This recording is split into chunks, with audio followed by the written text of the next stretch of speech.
ألا تضع ذلك في الحسبان أنه حتى لو فزت في الانتخابات يشتعل ميدان التحرير من جديد وينزل الناس لإسقاط أحمد شفيق؟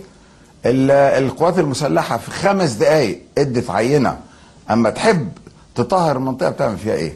لسبب. ده في العباسية. أيوه. ليه بقى؟ ده في 5 دقايق.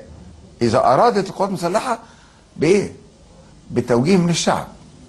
أما القوات المسلحة عملت كده كل الشعب كان بيسقف. هي عملت كده لأن الشعب عايز تعمل كده فعملت كده. واحنا هنقول له القوات المسلحة انزلي ميدان التحرير وتعاملي مع المحتجين. أكمل كلامي؟ بلاش، احنا بنقول للسلطات المسؤولة، رجل شرطة، رجل عسكري، رجل سين، رجل صاد، زي ما يكون. لكن حضرتك الإنجليز بيتعاملوا مع المتظاهرين المبالغين إزاي؟ الأمريكان بيتعاملوا مع المتظاهرين إذا خرجوا عن أصول التظاهر إزاي؟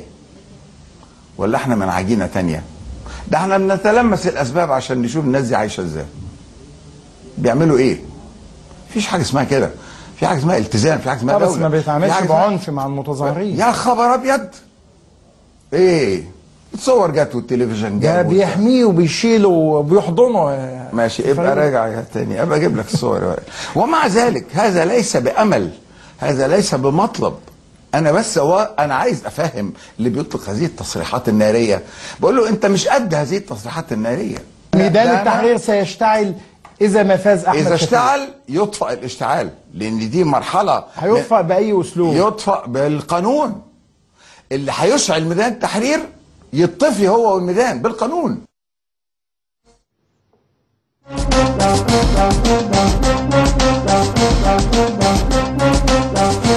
قبل ما اقول لكم ردود الافعال المختلفه على تهديدات الفريق احمد شفيق، انه اذا اشتعل ميدان التحرير في حاله فوزي كيف سيتعامل معها.